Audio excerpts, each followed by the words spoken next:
Today we will discuss later grammar.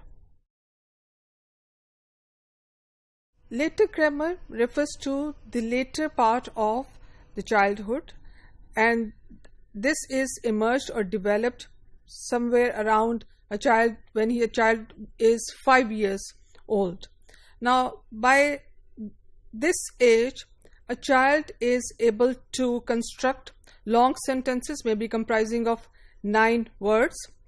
He or she is well capable of using different types of sentences, such as the dog was chasing the cat or the cat was chased by the dog.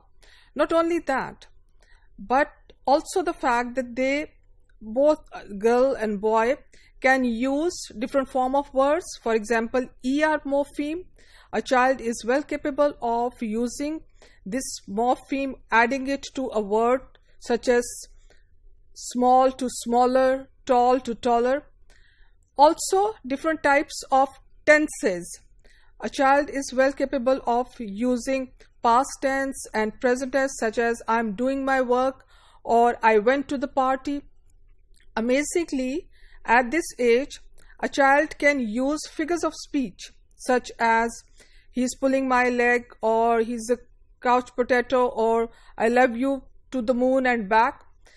And in terms of understanding directions, it is observed that 2 steps of directions can be understood by the child who's simply 5 years of age. For example, if you tell a child to go straight and then turn left, and then there's a playground, a child will be able to understand. So these points are quite specific to the later grammar. Children's grammatical development in the late preschool years includes the acquisition of grammatical morphemes, as I've just mentioned, and complex syntactic structure. Now, with regard to grammatical morphemes, as we have mentioned that we will look at the grammatical morphemes as well as the syntactic structure. So, grammatical morphemes are conspicuously absent in children's early word combination. The first major study of the acquisition of grammatical morpheme was conducted by Brown and Zedden in 1973 and 1968. They looked very closely at the linguistic and non-linguistic context of child utterances in order to determine whether a grammatical morpheme was obligatory in the context. They also investigated the relationship between the complexity and the word of acquisition. Now, when they were discussing the linguistic and non-linguistic context of child utterance, they found that although it might be expected that the frequency of exposure would be correlated with the ease of acquisition, no correlation between the two was found. Then we have Mork, who found a relationship between frequency and word of acquisition. So he actually presented an alternative view using a more refined measure of parental speech, that is frequency of parental use of morphemes just prior to child's acquisition of the morpheme. Now, in the other study, Brown investigated the relationship between linguistic complexity and order of acquisition. He defined linguistic complexity in 2 ways.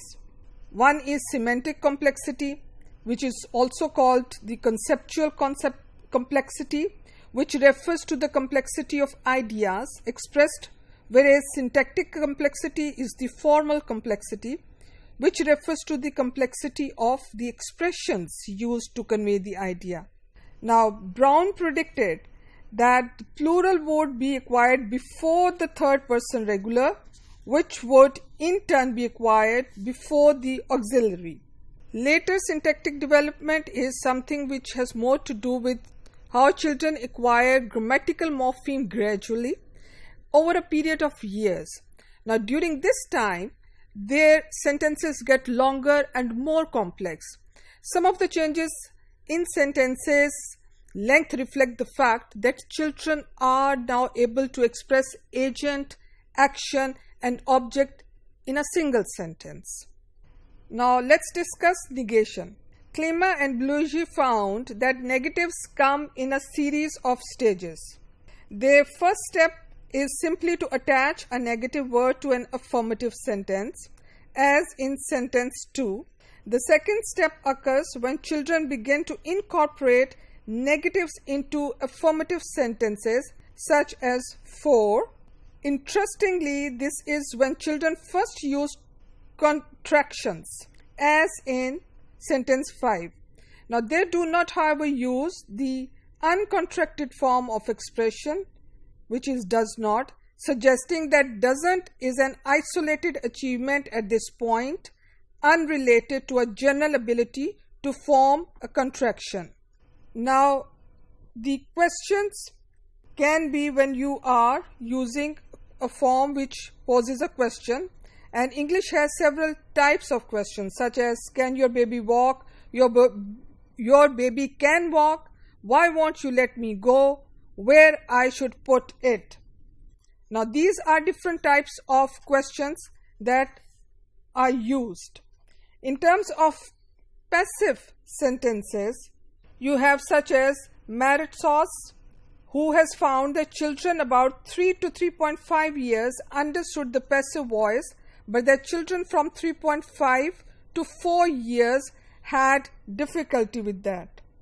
Such as a sentence, the cat was chased by the dog.